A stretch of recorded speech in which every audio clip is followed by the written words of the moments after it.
Buvunaanyizibwa bwa buli muzadde okutwala omwana ku ssomero okusinziira ku tteeka ly'ebyenjigiriza erya 2028.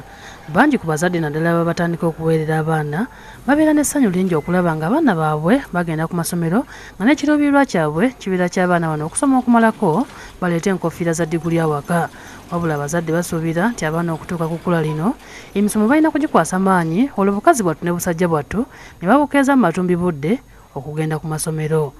Abaana ku masomero bagendera mu bidduka ebyenjawulo okusinziira ku nfuna z'abazadde nga bamu balinnya boda olwo empewo n'ebakommontera okwo, abalala balinnya takisi nga n'abalala balina ku ssente babatwalira mu mmotoka z'amasomero. Bo bakazi battu ne basajja battu abateesobola mwana wattu bakuutawo nfudu okugenda ku ssomero.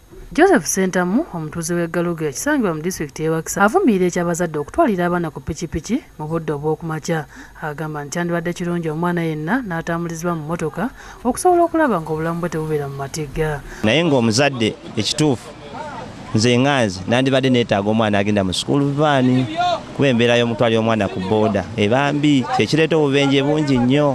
Naye nga obaako mu taxi oba mu school van kisingako omwana aba safe. Ono era avumiridde embeera y'okukeeza ennyo abaana okugenda ku masomero kubanga omwana atuuka mu kibiina nga mukoowu muzibu. N'ekyokukeeza abaana ssaawa 11 nze mbalaba nnyo abaana bato banasale ssaawa 11 nga bakedde. Zedda nasomanga naye nga mmanyi abaana abakeera okusoma be bali senior 6, senior 5, senior 4. Naye kati abaana ate abali wansi ennyo be basinga okukeera ate abasoma waggulu nnyo be bagenda leeti ku ssomero. Bw'ati akubiriza abazadde okusomesanga abaana baabwe mu masomero agali okumpi n'amaka gaabwe, kino kibayamba obutakeera nnyo. Abamu basinziira mbu abaana basomera wala babakeeze, naye nga kyandibadde omuzadde badde mukubiriza omwana omuteeka kusomera okumpi atuuke nga tebamukeezezza nnyo kuba abaana babatwala beebase. Mu ngeri y'emu ne Rogers Kabenge ekyokukeeza abaana matumbi budde nti bagenda ku masomero takiwagira. Agamba kino kya bulabe nnyo era ng'obulabe buno abaana batera kubufuna nga batuuse mu maaso eyo. Okukeeza ennyo abaana nti bagenda ku ssomero okubeera nga basoma kulwange sisuubira nti kwe kuyiga ennyo oba kwe kubeera n'amagezi amangi.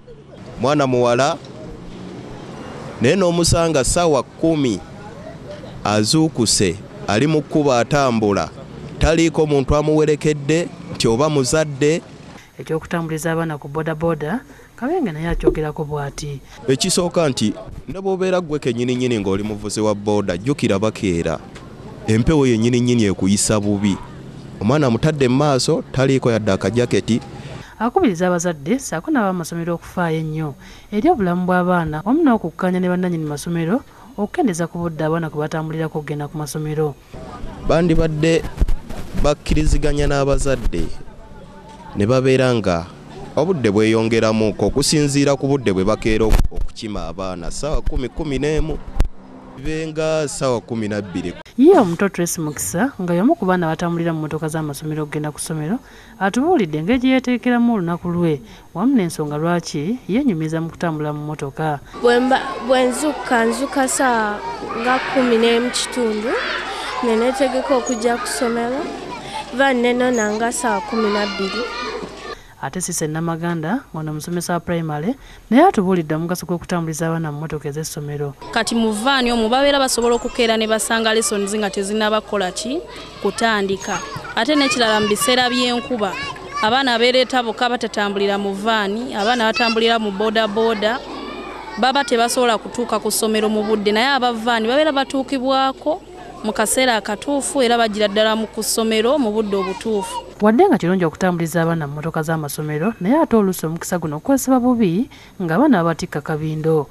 Era amagezi gempa amasomero gonna gatikke abaana abajjira ddala mu vaani omwo naye baleme bapakira nga abapakira ebintu kuba n'abaana bano balina obulamu.